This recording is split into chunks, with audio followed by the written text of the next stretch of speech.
Hello, good evening बच्चों। तो पहला लेक्चर जो था मॉलिक्यूलर बेसिस ऑफ इनहेरिटेंस का, आशा करते हैं कि आप लोग उस लेक्चर को अच्छे से कर लिए होंगे। आपके लिए हम दूसरा लेक्चर लेके आए हैं। जो पिछले लेक्चर में हमने बताया था, वो जो एंड पॉइंट था हमारा, वो था कि हम किसे लीनियर डीएनए कहते हैं और किसे सर्कुलर डीएनए कहते हैं। तो हमने कॉन्सेप्ट बताया था, जहां पे हिस्टोन और डीएनए दोनों प्रेजेंट रहेंगे that is called linear DNA, और जहां केवल डीएनए रहेंगे, हिस्टोन एब्सेंट रहेंगे, that is called circular DNA. ये सारे कॉन्सेप्ट आपके क्लियर थे। हम बात करने जा रहे हैं आज प्रोकैरियोटिक सेल के बारे में। प्रोकैरियोटिक सेल में आज हम लोग चीज देखेंगे। शुरू में ही हमने पढ़ाया था central dogma, that's means DNA से DNA, that is called DNA replication.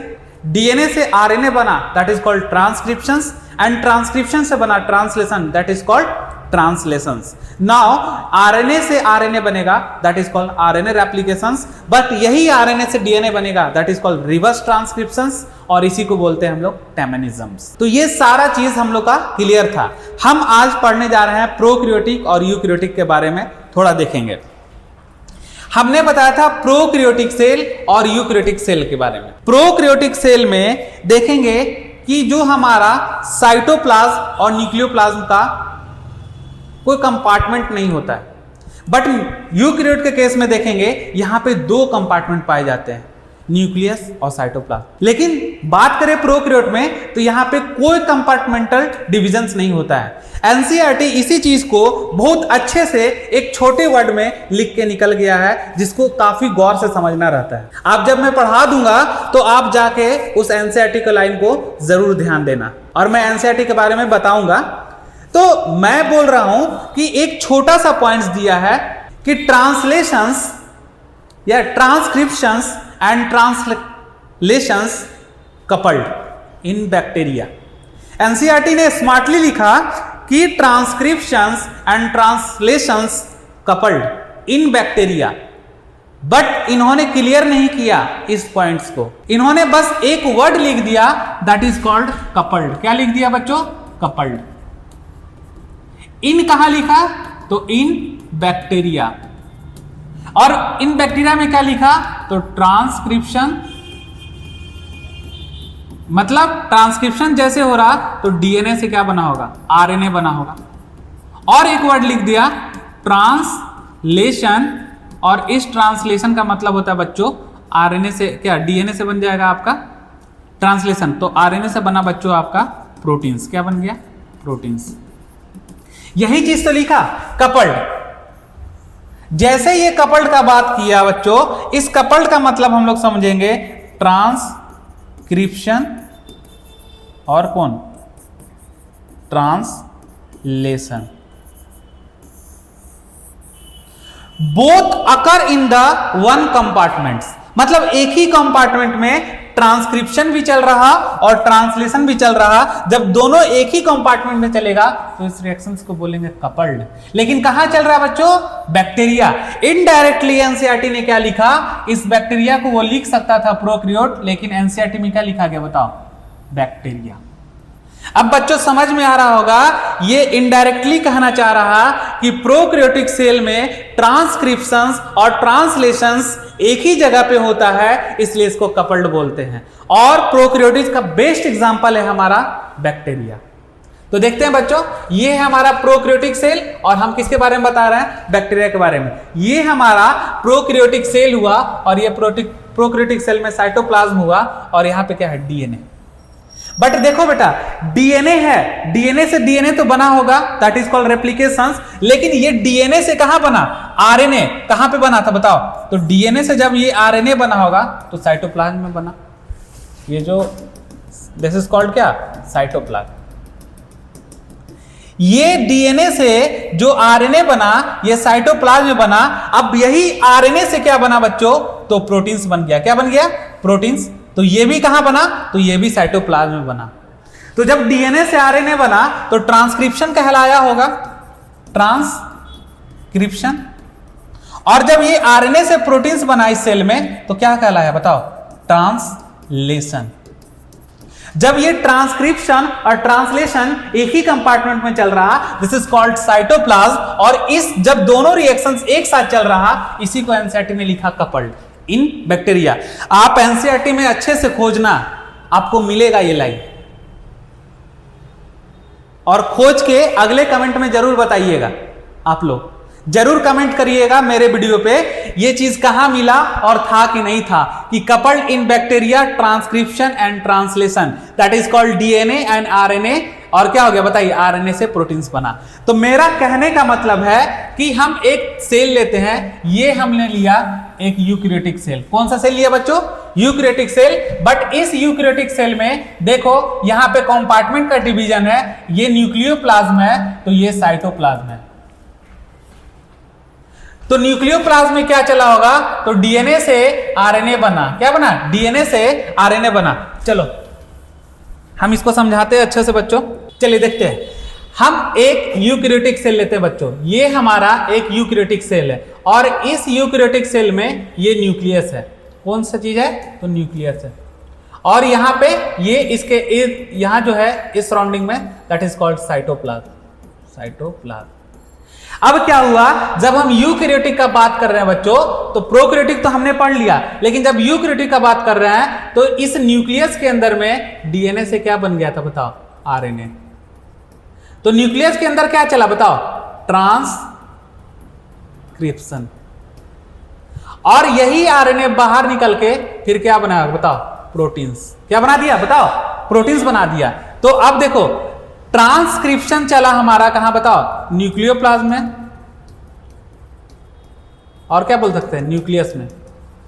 लेकिन ट्रांसलेशन कहां चला? ट्रांसलेशन का बात करते हैं तो ये चला हमारा साइटोप्लाज्म में। कहां चला बच्चों? तो साइटोप्लाज्म में चला। कहां चला? तो साइटोप्लाज्म में चला। साइटोप्लाज्म में चला। अब देखो प्रोकैरियोट के केस में ट्रांसक्रिप्शन और ट्रांसलेशन एक ही कंपार्टमेंट में हो रहा था, लेकिन यूकैरियोट के केस में ट्रांसक्रिप्शन और ट्रांसलेशन दो अलग अलग कंपाउंड में हो रहा है, इसलिए यूकैरियोट के केस में कोई कपल रिएक्शन नहीं होता, नॉट कपल। क्लियर हो गया बच्चों? थोड़ा आप समझते हैं।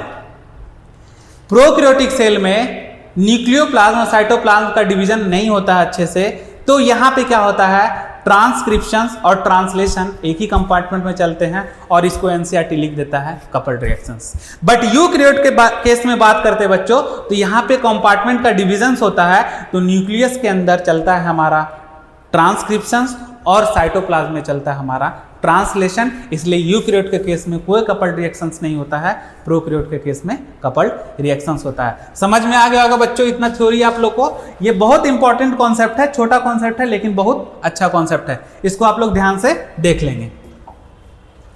आगे चलते बच्चों।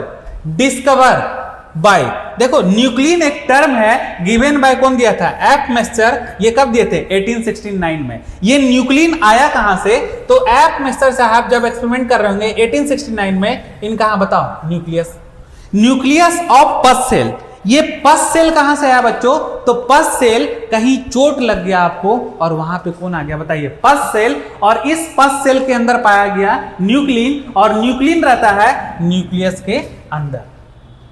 Is nucleus of pus cell, यानी एक पस सेल हमने लिया, इस सेल को जो हमने यहां पे लिया है दिस इज कॉल्ड पस सेल, और इस पस सेल के अंदर क्या है? न्यूक्लियस है, और उस न्यूक्लियस के अंदर न्यूक्लिन है, और इसी को कौन डिफाइन किए? तो एफ मेस्चर साहब किए। इन्होंने बोला एक पस सेल का न्यूक्लियस के अंदर न्यूक्लिन रहता है, इसका जो कैरेक्टर होता है वो डेंस मटेरियल का होता है और एसिडिक प्रॉपर्टी शो करता है। कैसा प्रॉपर्टी शो करता है बच्चों? तो एसिडिक प्रॉपर्टी को शो करता है। तो क्या बोले एफ मेस्चर साहब?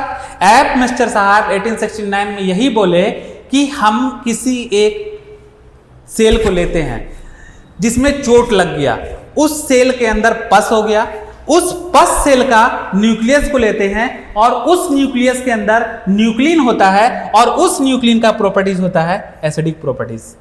ये कब दिए? तो nuclein term given by F Miescher 1869 में दिए। आगे जाके और ये चीजें क्लियर होगी, लेकिन आगे के लेक्चर में। अब अच्छा बच्चों देखो कि द टर्म न्यूक्लिक एसिड, अब आया term nuclein acid was coined by Altmann. Nuclein कौन दिए थे? एपमेस्टर साहब। न्यूक्लिन एसिड कौन दिए? तो अल्टमैन साहब दिए। अब देखो पॉलीमर चेन ऑफ न्यूक्लियोटाइड्स, ये न्यूक्लिक एसिड है। न्यूक्लिक एसिड किसको बोलते हैं? डीएनए और आरएनए को। ये न्यूक्लिक एसिड है और ये न्यूक्लियोटाइड है। यहां पर हम दो बेसिक्स कॉन्सेप्ट जानेंगे, what do you mean by the nucleotide and nucleoside. इसको हम अच्छे से देखते हैं बच्चों, न्यूक्लियोटाइड और न्यूक्लियोसाइड का। बच्चों देखो, न्यूक्लियोटाइड के अंदर पाया जाएगा एन बेस 1 और दूसरा पाया जाएगा पेंटोज शुगर और तीसरा पाया जाएगा बच्चों फॉस्फेट। यहां पे तीन चीज पाया जा रहा है न्यूक्लियोटाइड के अंदर। न्यूक्लियोटाइड के अंदर तीन चीज है। यहां पे देखो न्यूक्लियोटाइड का जब हम स्पेलिंग लिखेंगे, न्यूक्लियोटाइड, याद रखने का तरीका, यहां पे टी आएगा और टी का मतलब होगा 3। क्या होगा? 3। और 3 में कौन? 1, 2 और 3, यानी एन बेस, पेंटोज शुगर और कौन? फॉस्फेट। और दूसरा आता है हमारा न्यूक्लियोसाइड। क्या आता है बच्चों? न्यूक्लियोसाइड। और न्यूक्लियोसाइड के अंदर कोई भी टी टर्म नहीं है, इसलिए यहां दो चीज पाया जाएगा, 1 और क्या? 2। हम इस बेसिक कॉन्सेप्ट को क्लियर करते हैं बच्चों कि न्यूक्लियोटाइड के अंदर तीन चीज पाया जाता है, that is called an base. और इस एन का मतलब होता है बच्चों नाइट्रोजिनस बेस। क्या होता है? Nitrogenous base. और इसके साथ पाया जाता है पेंटोज शुगर, यानी 5 कार्बन का शुगर पाया जाएगा और एक पाया जाएगा फॉस्फेट ग्रुप, फॉस्फोरिक एसिड। आगे चल के बहुत अच्छा चीज समझ में आएगा कि आखिर इस डीएनए को एसिड क्यों बोलते हैं, इसका नाम डीऑक्सीराइबोन्यूक्लिक एसिड क्यों पड़ा, ये आगे वाला लेक्चर में क्लियर हो जाएगा आप लोग को। आज हम यहीं पे बता रहे हैं, दो चीज को आप लोग ने अच्छा से समझा कि कपल्ड रिएक्शंस किसमें चलता है और अनकपल्ड किसमें होता है। तो प्रोकैरियोटिक सेल में कपल्ड होता है और यूकैरियोटिक सेल में कोई कपल्ड रिएक्शंस नहीं होता है। जहां